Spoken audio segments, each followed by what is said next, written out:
Yeah. As they went, they saw that they were being healed. 1 out of 9, as he realized that he was being healed, came back to Jesus to show gratitude. Say he fell on his face at the feet of Jesus. All right. So first off, looking at the numbers, think about the people you know. Like, how many people I know are like extremely grateful? How many people I know are kind of bitter? How many people I know are just negative? Out of the 10 that received the healing, only one of them came back, right? Mm-hmm. And Jesus tells them, your faith has made you whole. Some of them say your faith has made you well. Mm-hmm.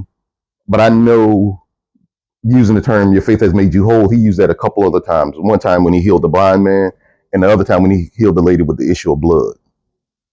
And he says your faith has made you whole. So it's like the other 9, they got the physical healing, right?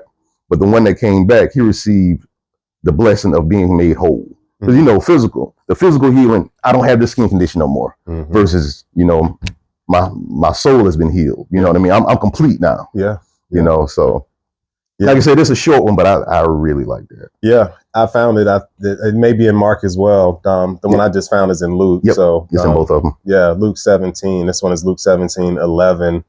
Jesus heals 10 men with leprosy. So he saw them and said, "Go show yourselves to the priests."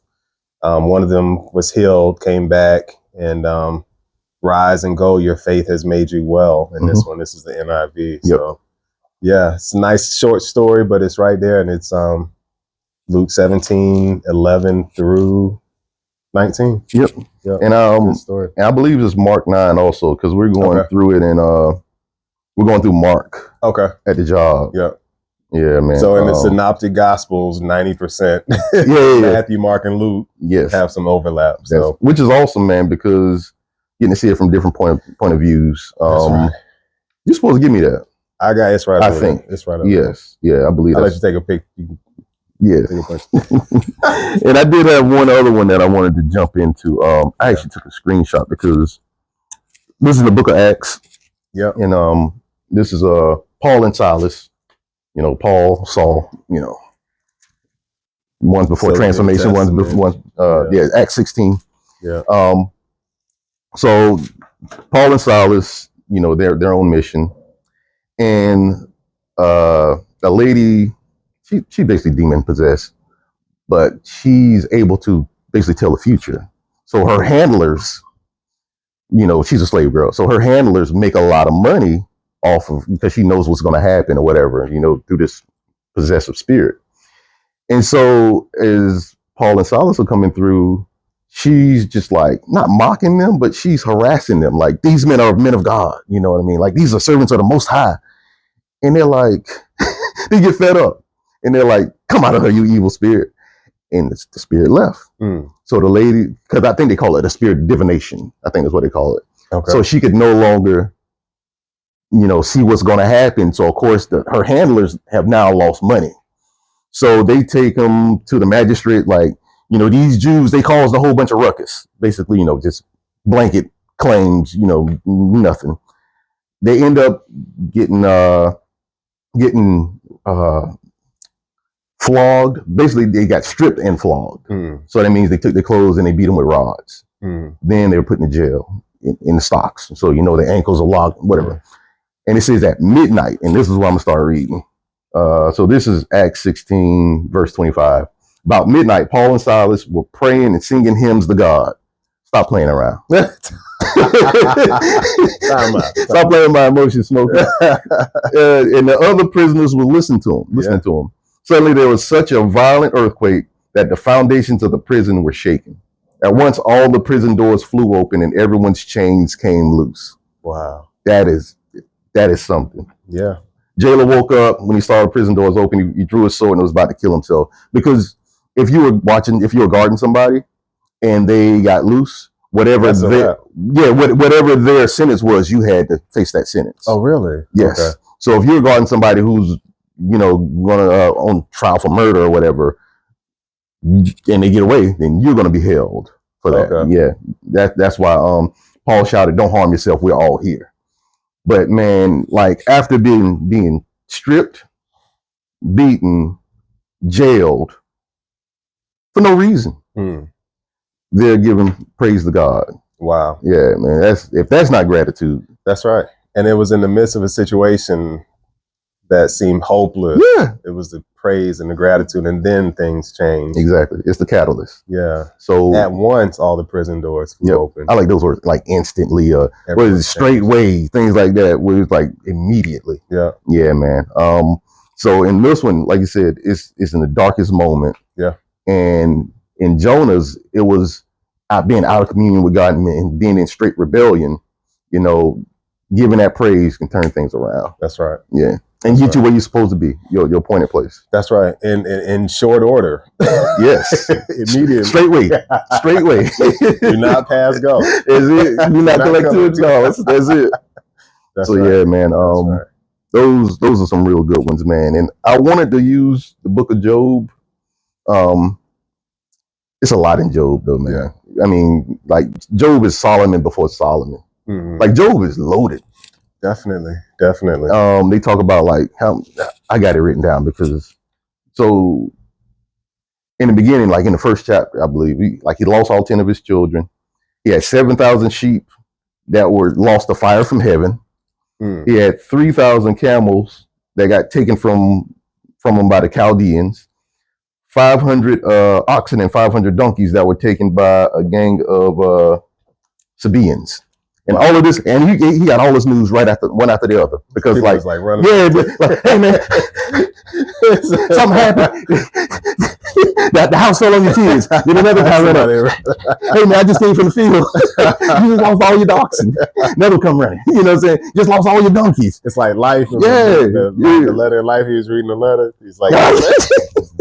The dog died. The crop didn't come in on the counter toss. Anybody else got a letter? No, I don't want to hear no bad news. Don't nobody bring me no bad news. Is that the Wiz? Yeah. That's right. Oh man, we ain't supposed to be having this much fun. Not in Jesus' name. Not in Jesus' name. We ain't supposed to be having this much fun. Nah, man.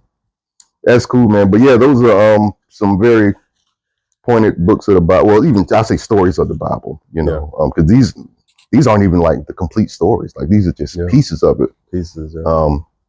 But yeah, man, I shared the message with you, and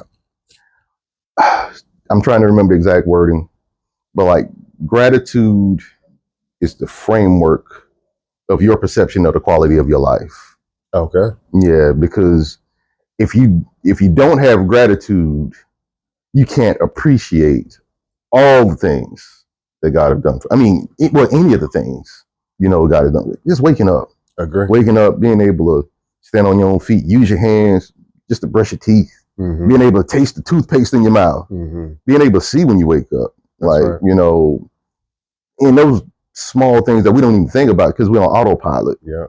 But when you think about the most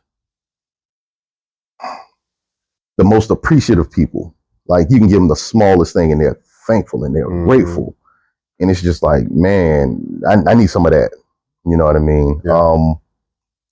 And I was listening to Myron Golden, and this is something we know, but he brought it up. He's like, when you're appreciative to a gift, people want to give you more stuff. You know what I mean? Versus you gave me the jacket. Oh, cool. It's all right. Versus, man, thank you. Yeah. Appreciate it, man. What else you got?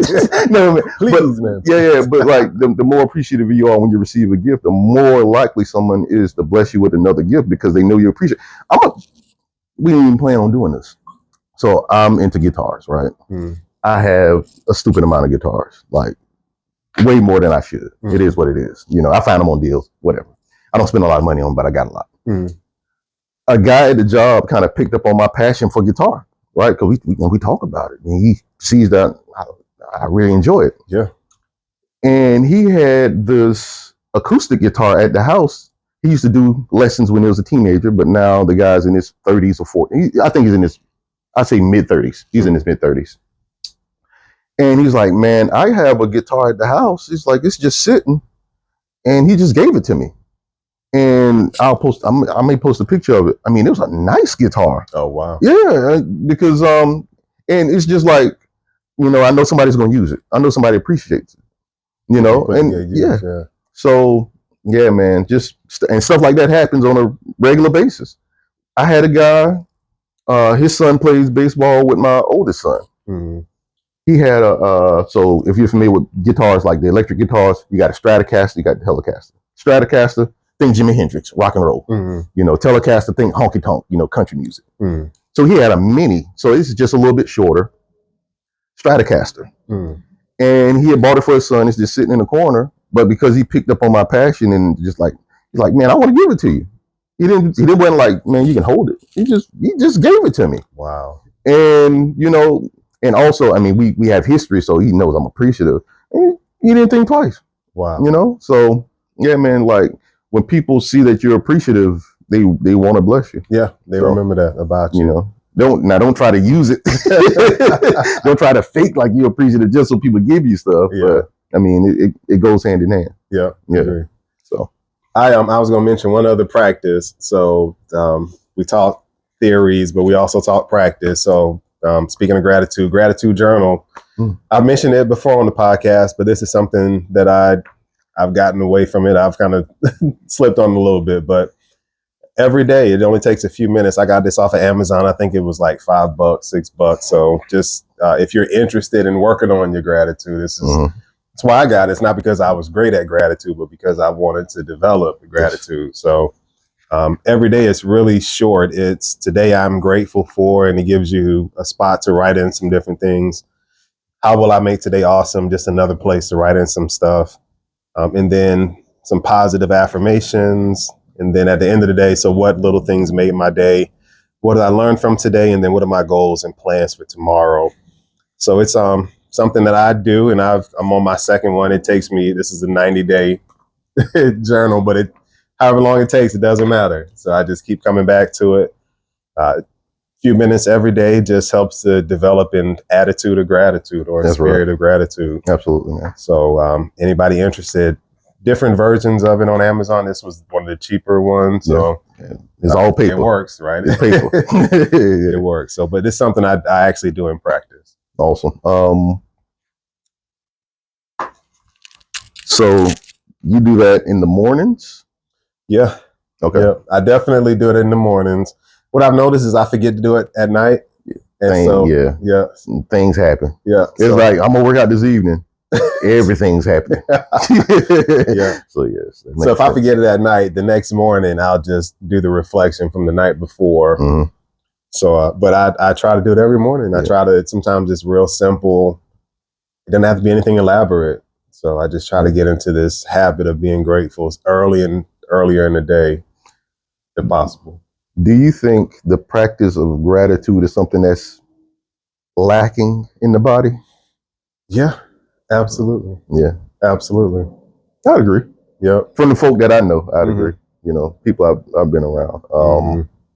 Because man, it's like I drove an hour and 20 minutes to get here. That's about where it is, something like that. I passed or was passed by, speed race, couple hundred cars on the way here. Any one of them could have took me out. I saw however many dead deer along the highway. Any one of them could have hit my car. You see what I'm saying? Like just basic stuff, because I mean, you don't have to wait for some mega blessing to be thankful. Yeah. So yeah, that's right. That's it, right, man.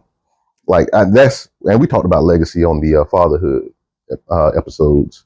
Like that, I definitely want that to be a part of my legacy. Like this guy was thankful. Yeah. You know what I mean? Because man, I get triggered when I hear the word deserve.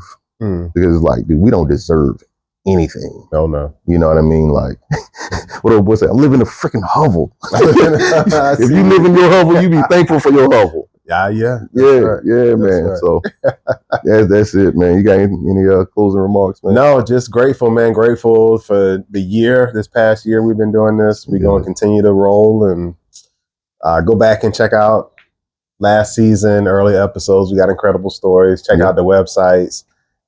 If you're interested in this journey, we got some water bottles, we got some sweatshirts, some other stuff on the website as well. Yeah, absolutely. It's nonprofit. Are the stickers still on there? Stickers on there. I was hoping to get some stickers. They should be here in the mail today. That's fine. Yeah. Hopefully. We can post pictures online. It'd be all right. Yep. That's right. So We appreciate it. Absolutely. Yeah. Like, subscribe, help us master the algorithm. Yeah, help us infiltrate the algorithm. That's it. Spies in the land. Spies in the land. That's right. Yeah, man. We'll see you guys next time. Peace. All right. Peace.